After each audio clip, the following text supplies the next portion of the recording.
नमस्कार मित्रों, ऋषि चिंतन चैनल में आपका स्वागत है। आज का विषय है श्रद्धा और विश्वास उत्कृष्ट जीवन का आधार। श्रद्धा और विश्वास के बिना भौतिक जीवन में भी गति नहीं, फिर आध्यात्मिक क्षेत्र का तो उसे प्राण ही कहा गया है।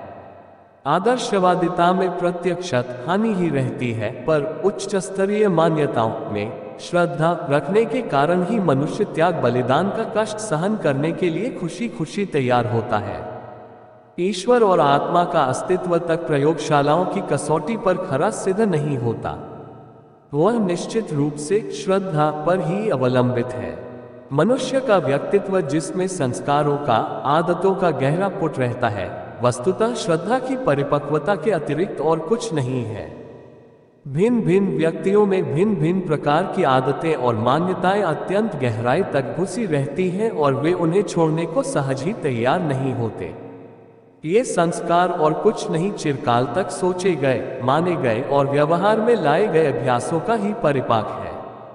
तथ्यों की कसौटी पर इन संस्कारों में से अधिकांश बेतुके और अंधविश्वास स्तर के होते हैं, पर मनुष्य इन्हें इतनी मजबूती से पकड़े होता है कि उसके लिए वे ही सत्य बन जाते हैं और सत्य और तथ्य कहकर वह उन पूर्वाग्रहों के प्रति अपनी कट्टरता का परिचय देता है।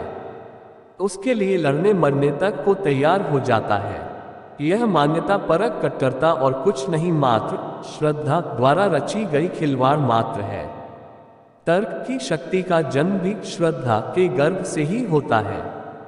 तारांकन योग तो तर्क विचारणा को जन्म देता है और श्रद्धा विश्वास को, पर विचारणा भी विचार के लिए आधार ढूंढती है।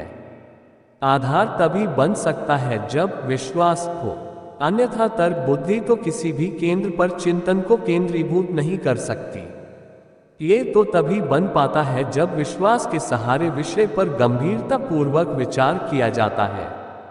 दूसरे शब्दों में ये भी कहा जा सकता है कि श्रद्धा के अभाव में विचारणा तर्क का प्रादुर्भाव संभव नहीं। किसी विषय पर आस्था ही तर्कों का सृजन करती, उस पर सोचने, सत्य को खोज निकालने को प्रेरित करती है। श्रद्धा मानवीय व्यक्तित्व के मूल में घुली मिली है, जिसके बिना एक क्षण भी नहीं रहा जा सकता। आगे बढ़ने, प्रगति करने की बात तो दूर रही, ये बात अलग है कि हम उसका अनुभव न कर सके। साधना से सिद्धि पृष्ठ 60। पंडित श्री राम शर्मा आचार्य। ज्ञान यज्ञ की ज्योति जलाने हम घर घर में जाएंगे, नया सवेरा नया उजाला इस धरती पर लाएंगे।